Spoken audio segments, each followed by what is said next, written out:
Current affairs funda में आप सभी का स्वागत है।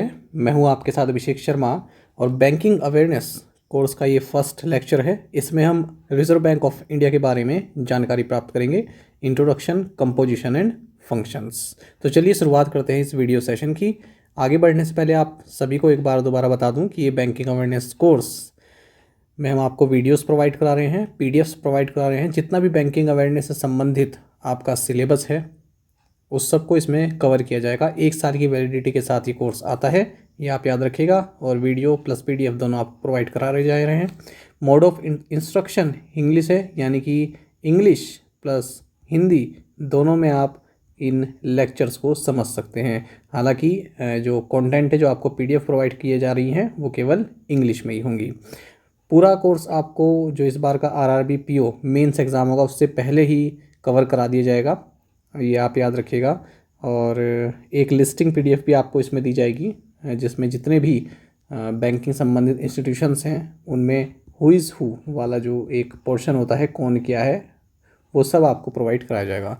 तो इस बैच के बारे में बता दूं तो बैच का नाम है विजेता बैच। और आपको बता दें इसकी कोर्स फ़ी है 399 और लिमिटेड ऑफर है। स्टार्टिंग के 100 स्टूडेंट्स के लिए ही 399 है, उसके बाद फिर कोर्स की फ़ीस 599 हो जाएगी। और ये हम पहले ही इंट्रोड्यूस कर चुके हैं बैच, तो काफ़ी लिमिटेड सीट्स अभी इस बैच में उपलब्ध हैं। उसके बाद इसकी फ़ीस आपको 599 रुपीज़ देनी होगी। इतना मैं आपको गारंटी देता हूँ, अगर आपने इस बैच को पढ़ लिया तो आपका बैंकिंग अवेयरनेस हमेशा के लिए काफ़ी स्ट्रॉन्ग सेक्शन बन जाएगा। आगे आपको बता दूं, यदि कोई भी अगर आप जानकारी प्राप्त करना चाहते हैं इस कोर्स से संबंधित, तो आप हमारे कस्टमर केयर नंबर पर व्हाट्सएप कर सकते हैं, कॉल करके जानकारी ले सकते हैं। 8448169188, ये हमारा कस्टमर केयर नंबर है। कोई भी जानकारी हो आप इस नंबर पर प्राप्त कर लीजिएगा। तो चलिए फिर करते हैं शुरुआत इस वीडियो सेशन की। देखिए, सबसे पहले रिजर्व बैंक ऑफ इंडिया के बारे में हम जानेंगे, इसका इंट्रोडक्शन। तो रिजर्व बैंक ऑफ इंडिया की स्थापना 1 अप्रैल 1935 को हुई थी, आप सभी जानते हैं। Reserve Bank of India act 1934 के तहत एक प्राइवेटली ओन्ड बैंक के रूप में इसकी स्थापना की गई थी। केवल 5% share he government of India के पास थे और इसकी जो शेयर कैपिटल है ये 5 करोड़ रुपए थी, जो कि अभी तक भी अनचेंज्ड है। इस बैंक की टोटल कैपिटल ये 5 लाख शेयर्स में डिवाइडेड थी और हर एक शेयर की वैल्यू 100 रुपीज़ थी। आपको जानना चाहिए, Reserve Bank of India Transfer to Public Ownership Act 1948 के तहत जितने भी शेयर्स हैं वो सेंट्रल गवर्नमेंट को ट्रांसफ़र किए जा चुके हैं। आपको बता दें, इस बैंक की स्थापना किसकी रिकमेंडेशन पे की गई थी? हिल्टन यंग कमीशन, जिसे आप ऑफिशियली कहेंगे royal commission on Indian currency and finance 1926। शुरुआत में रिजर्व बैंक ऑफ इंडिया का जो सेंट्रल ऑफिस है ये कोलकाता में स्थित था, लेकिन उसके बाद 1937 में मुंबई में इसको परमानेंटली शिफ्ट कर दिया गया। हालांकि शुरुआत में प्राइवेटली ओन था, जैसे मैंने आपको अभी बताया। नेशनलाइजेशन हुआ इसका 1949 में और अब ये गवर्नमेंट ऑफ इंडिया के फुली ओनरशिप में है। आगे बढ़ते हैं। बर्मा, जिसे हम म्यांमार कहते हैं, ये इंडियन यूनियन से 1937 में अलग हुआ, लेकिन reserve Bank of India Myanmar के सेंट्रल बैंक के तौर पर कार्य करता रहा अप्रैल 1947 तक। अगर हम पाकिस्तान के साथ बात करें तो पार्टीशन के बाद reserve Bank of India Pakistan का भी सेंट्रल बैंक के तौर पर कार्य करता रहा जून 1948 तक। उसके बाद फिर पाकिस्तान का सेंट्रल बैंक की स्थापना हो गई। आपको बता दें, जो गवर्नर होते हैं रिजर्व बैंक ऑफ इंडिया के, चीफ एग्जीक्यूटिव ऑफिसर होते हैं इस सेंट्रल बैंक के, और एक्स ऑफिशियो चेयर होते हैं इसके सेंट्रल बोर्ड ऑफ डायरेक्टर्स के। एक्स ऑफिशियो आप कई बार सुनते हैं। एक्स ऑफिशियो का मतलब होता है कि कोई जो पद है उसके बारे में बात करें, ना कि किसी इंडिविजुअल पर्सन के। तो जैसे हमने कहा कि जो आरबीआई गवर्नर हैं, जो आरबीआई गवर्नर हैं, वो सेंट्रल बोर्ड ऑफ डायरेक्टर्स के एक्स ऑफिशियो अध्यक्ष होते हैं या चेयरपर्सन होते हैं। इसका मतलब जो भी इस पद पर होगा वो स्वतः ही एक्स ऑफिशियो चेयरपर्सन बन जाएगा। ठीक है, तो हम किसी इंडिविजुअल का नाम नहीं ले रहे हैं कि शक्तिकांत दास ही हमेशा रहेंगे। ठीक है, वो पद पर जो व्यक्ति होगा वो एक्स ऑफिशियो जो है चेयरपर्सन रहेगा। आपको बता दें, जो रिजर्व बैंक ऑफ इंडिया के गवर्नर होते हैं उनकी जो रैंक है वो कैबिनेट सेक्रेटरी के बराबर की ही होती है। इंडियन रुपी करेंसी नोट जो रिजर्व बैंक ऑफ इंडिया द्वारा इशू किया जाता है, इस पर reserve Bank of India governor के सिग्नेचर भी होते हैं। आपको बता दें, रिजर्व बैंक ऑफ इंडिया के गवर्नर की शुरुआत सर ऑसबॉर्न स्मिथ से हुई थी। ये ब्रिटिश बैंकर थे और अगर हम फर्स्ट इंडियन गवर्नर की बात करें रिजर्व बैंक ऑफ इंडिया की, तो ये सर सी.डी. देशमुख रहे हैं। 7 साल तक रिजर्व बैंक ऑफ इंडिया के गवर्नर रहे बेनेगल रामाराव, ये लॉन्गेस्ट सर्विंग गवर्नर रहे हैं रिजर्व बैंक ऑफ इंडिया के। और अगर हम शॉर्टेस्ट टेन्योर देखें तो अमिताभ घोष का रहा है, केवल 20 डेज का टर्म इनका रहा है। अगर हम बैंक के 15th गवर्नर की बात करें तो ये रहे मनमोहन सिंह, और आगे जाकर ये इंडिया के 13th प्राइम मिनिस्टर भी बने हैं। ये सभी आप जानते हैं फैक्ट। आगे बढ़ते हैं। जो ओरिजिनल चॉइस थी आरबीआई के सील की, ये ईस्ट इंडिया कंपनी डबल मोहर थी, और लायन इसमें डिपिक्ट था, और पाम ट्री भी था। हालांकि फरवरी 23, 1935 से यहाँ पर लायन के बदले टाइगर है, जो कि नेशनल एनिमल है इंडिया का। सेंट्रल बोर्ड की बात करें तो रिजर्व बैंक ऑफ इंडिया का जो अफेयर्स है, जो कामकाज है, उसे सेंट्रल बोर्ड ऑफ डायरेक्टर्स द्वारा देखा जाता है। इस बोर्ड को अपॉइंट किया जाता है गवर्नमेंट ऑफ इंडिया के द्वारा, ठीक है, ये आप याद रखिएगा। और जो अपॉइंटमेंट है या फिर जो नॉमिनेटेड किए जाते हैं गवर्नमेंट ऑफ इंडिया के द्वारा, ये 4 साल के पीरियड के लिए किए जाते हैं। सेंट्रल बोर्ड में नॉमिनीज होते हैं सेंट्रल गवर्नमेंट के, डायरेक्टर्स भी होते हैं, और इन्हें सेक्शन 8 ऑफ आरबीआई एक्ट के तहत अपॉइंट किया जाता है।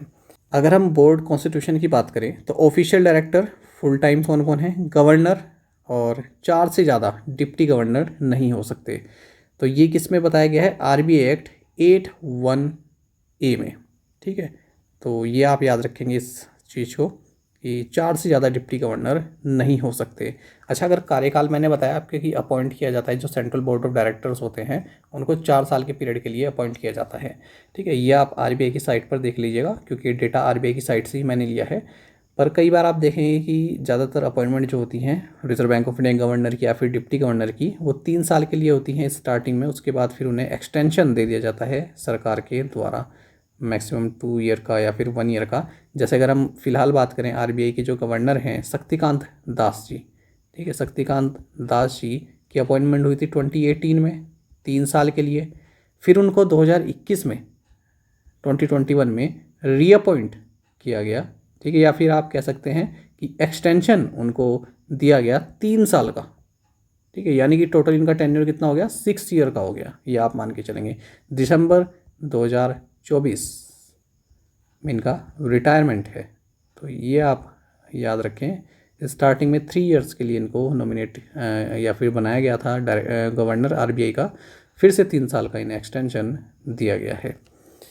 नॉन ऑफिशियल डायरेक्टर्स की बात करें तो गवर्नमेंट द्वारा नॉमिनेट किए जाते हैं। 10 डायरेक्टर्स होते हैं अलग अलग फील्ड से, और 2 गवर्नमेंट ऑफिशियल्स होते हैं, और 4 डायरेक्टर्स भी होते हैं जो कि 4 लोकल बोर्ड से ली जाते हैं। 4 लोकल बोर्ड्स कौन से हैं, western area, eastern area, northern area और southern area.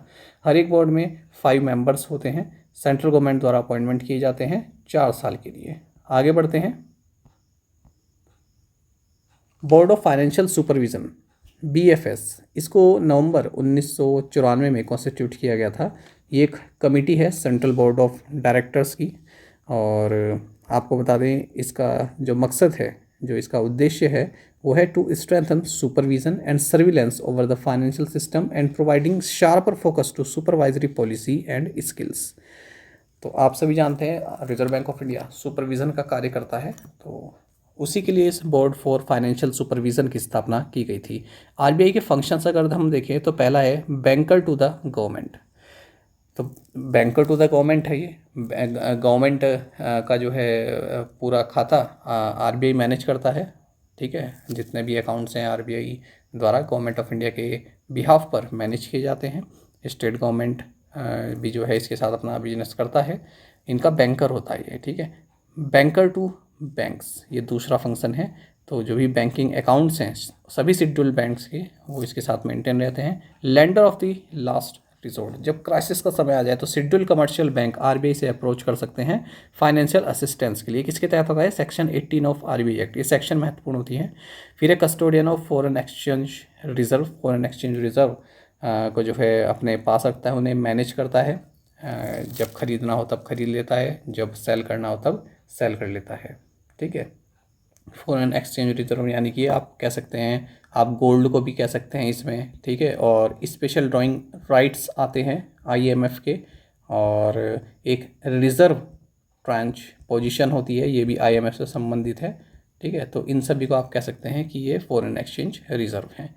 Controller of credit और मनी सप्लाई, आपने देखा होगा कि पॉलिसी रेट बढ़ा है या घटा है, तो वो आरबीआई करता है लिक्विडिटी के हिसाब से। अगर उसे लिक्विडिटी सोक करनी है या फिर लिक्विडिटी प्रोवाइड करानी है, ठीक है, अगर प्रोवाइड करानी है तो पॉलिसी जो रेपो रेट होता है उसको चेंज करता रहता है। रेगुलेटर ऑफ द बैंक्स को रेगुलेट करता है, आप सभी जानते हैं, आरबीआई एक्ट 1934 और बैंकिंग रेगुलेशन एक्ट 1949 के तहत। आपको जानना चाहिए जो सेक्शन 17 है आरबीआई एक्ट का, इसके तहत ही आरबीआई जो है बैंकिंग बिजनेस करता है। आरबीआई के 33 लोकेशंस पर ऑफिसेज हैं, ये आप याद रखिएगा, और टोटल 30 डिपार्टमेंट्स हैं आरबीआई में। ये एक महत्वपूर्ण फैक्ट मैं आपको बता रहा हूँ, आने वाले एग्जाम में पूछा जा सकता है। आरबीआई के 5 ट्रेनिंग इस्टेब्लिशमेंट हैं, इनके नाम जानेगा। एक तो है आरबीआई एकेडमी मुंबई में, college of agriculture banking Pune, reserve Bank of India staff college Chennai, college of supervisors Mumbai. अगर और ऑटोनॉमस की बात करें जो आरबीआई के ऑटोनॉमस इंस्टीट्यूट हैं, तो institute for development and research in banking technology, IDRBT जिसे कहते हैं, रिजर्व बैंक ऑफ इंडिया 1996 में इसकी स्थापना की गई थी, हैदराबाद में ये लोकेटेड है। ऐसे इंस्टीट्यूट जिसे आरबीआई द्वारा फंड किया गया है, तो ये है central for advance financial research and learning, Indira Gandhi institute for development research, Indian institute of banking management, national institute of bank management. RBI की सब्सिडरी की अगर हम बात करें फुली ओन्ड, ये महत्वपूर्ण है। पहला है डीआईसीजीसी यानी कि deposit insurance and credit guarantee corporation of India. दूसरा है भारतीय रिजर्व बैंक नोट मुद्रण प्राइवेट लिमिटेड, BRBNMPL। तीसरा है reserve bank information technology private limited, REBIT। चौथा है Indian financial technology and allied services, IFTAS। और पांचवा है reserve bank innovation hub, RBIH। आगे बढ़ते हैं। आई होप आपको ये लेक्चर काफ़ी पसंद आ रहा होगा, आप कमेंट बॉक्स में अपना रिव्यू जरूर दीजिएगा। तो अब जो हमने ये सब्सिडरी देखी हैं, इन सब्सिडरी के बारे में एक एक करके जानकारी ले लेते हैं, क्योंकि एग्जाम में यहाँ से क्वेश्चन बन जाता है। पहला है deposit insurance and credit guarantee corporation, DICGC इसे हम कहते हैं। 1978 में पार्लियामेंट द्वारा इसकी स्थापना की गई थी, deposit insurance and credit guarantee corporation act of 1961 के तहत। और पहले डिपॉजिट इंश्योरेंस कॉरपोरेशन और credit guarantee corporation of India limited हुआ करता था, इन दोनों को अमेलगमेट कर दिया गया, उसके बाद इसकी स्थापना की गई। तो जो डिपॉजिट अकाउंट है मैक्सिमम 5 लाख पर बैंक अकाउंट होल्डर की ये गारंटी देता है। कोई बैंक यानी कि बंद हो गया तो 5 लाख रुपए तक का डिपॉजिट कस्टमर को ये प्रोवाइड कराता है। जैसे लिखा है, if a bank account holders deposit amount in a single bank reaches 5 lakh, the DICGC will pay up to 15 lakh, which include interest principal if the bank goes bankrupt। आपको बता दें दूसरा है BRBNML, भारतीय रिजर्व बैंक नोट मुद्रण private limited. 1995 में इसकी स्थापना हुई थी बैंक नोट मैन्युफैक्चरिंग को बूस्ट करने के लिए, ठीक है। और जो सप्लाई और डिमांड है बैंक नोट्स की, उसमें जो मिसमैच है वो दूर हो सके। ये एक पब्लिक लिमिटेड कंपनी है और कंपनीज एक्ट 1956 के तहत इसकी स्थापना की गई। इसका registered and corporate office Bengaluru Karnataka में है। 2 प्रेसेस हैं इसके तहत, एक तो है मैसूर कर्नाटक में, दूसरी है सलमौनी वेस्ट बंगाल में। तीसरी सब्सिडरी की बात करते हैं हम, reserve bank information technology private limited, REBIT। इसकी स्थापना 2016 को हुई थी और रिजर्व बैंक ऑफ इंडिया और इससे रेगुलेटेड फर्म्स का जो IT रिक्वायरमेंट है, साइबर सिक्योरिटी, इन सभी को मैनेज करता है। फोर्थ वन इस IFTAS की स्थापना फरवरी 2015 में की गई थी। Institute for development and research in banking technology जो है ये एक ऑटोनोमस ऑर्गेनाइजेशन है, रिजर्व बैंक ऑफ इंडिया द्वारा फंडेड है। ये भी IT रिलेटेड सर्विसेज प्रोवाइड करता है। अगर RBI कोई चाहिए या बैंक्स को चाहिए, अदर फाइनेंस इंस्टीट्यूशंस को कोई IT रिलेटेड सर्विस की ज़रूरत है तो।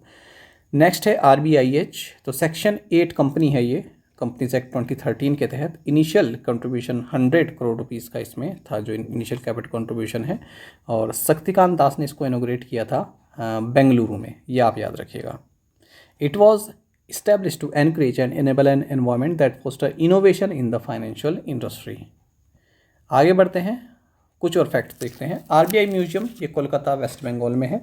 National centre for financial education NCFE, ये भी आप जानेगा, section 8 not for profit company है और इसको रिजर्व बैंक ऑफ इंडिया से भी यानी कि securities and exchange board of India, insurance regulatory and development authority of India IRDI और pension fund regulatory and development authority PFRDA, इन सभी के द्वारा इसको प्रमोट किया जाता है। होली ओन सब्सिडरी नहीं है RBI की, वो हम पहले ही देख चुके हैं जो है। बैंक फॉर इंटरनेशनल सेटलमेंट ने हाल ही में एक एग्रीमेंट साइन किया है central bank of Malaysia, bank of Thailand, bank of central and Pilipinas, monetary authority of Singapore, Reserve Bank of India के साथ 30 जून 2024 की ये बात है। और इस प्रोजेक्ट का नाम है प्रोजेक्ट नेक्सस। तो इसके तहत जो ये कंट्रीज़ हैं ये क्रॉस बॉर्डर पेमेंट सिस्टम अपना इस्टेब्लिश करेंगे। बैंक ऑफ इंडोनेशिया इसमें स्पेशल ऑब्जर्वर है। The platform which is expected to go live by 2026 will interlink domestic fast payment system of the member country. जो भी इसमें मेंबर कंट्रीज़ हैं Project Nexus में, तो इनका जो भी डोमेस्टिक फास्ट पेमेंट सिस्टम है उनको इंटीग्रेट किया, जैसे हमारे यहाँ यूपीआई चलता है इसी तरह से। आरबीआई की इनकम और एक्सपेंडिचर के बारे में हम जानेंगे। आरबीआई की इनकम कहाँ से आती है? Interest on holdings of domestic and foreign securities, fees and commissions from its services, profits from foreign exchange transactions, returns from subsidiaries and associates। तो सेल्फ एक्सप्लेनेटरी है, इसमें कुछ ऐसा बताने की जरूरत नहीं है। एक्सपेंडिचर कहाँ रखता है? करेंसी नोट्स को प्रिंटिंग में, payment of interest on deposits and borrowings, salaries and pensions of staff, operational expenses of offices and branches, provisions for contingencies and depreciation. आगे बढ़ते हैं। कौन कौन से acts reserve Bank of India द्वारा administered किए जाते हैं? Reserve Bank of India 1934, public debt act 1944, government securities act 2006, government securities regulation 2007, banking regulation act 1949, और भी आप ये सभी देख सकते हैं। इसमें एक महत्वपूर्ण है payment and settlement system act 2007। तो इसको अमेंड किया गया 2019 में, 2022 में। आगे बढ़ते हैं। ये कुछ इंपॉर्टेंट सेक्शन है, एग्जाम में पूछी जा सकती हैं, आरबीआई के ही फंक्शन से संबंधित। देखिए सेक्शन 20 एंड 21 आरबीआई एक्ट। तो सेक्शन 20 जो है वो आरबीआई का ऑब्लिगेशन बताता है, और सेक्शन 21 ये आरबीआई का राइट बताता है। तो पहला है आरबीआई का ऑब्लिगेशन क्या है कि ये सेंट्रल गवर्नमेंट के बिहाफ पर मनी एक्सेप्ट करेगा, उसका अकाउंट मैनेज करेगा। राइट क्या है? जब भी ज़रूरत होगी तो गवर्नमेंट ऑफ इंडिया के बिहाफ पर ये उस अमाउंट से पेमेंट भी करेगा, ठीक है। और जो भी सर्विसेज हैं जैसे रेमिटेंस, अदर बैंकिंग ऑपरेशन, ठीक है, जिसमें मैनेजमेंट आता है पब्लिक डेट का, इस सभी को देखेगा। सेक्शन 22 की बात करें तो ये आरबीआई को राइट देता है कि ये बैंक नोट्स भारत में इशू करे।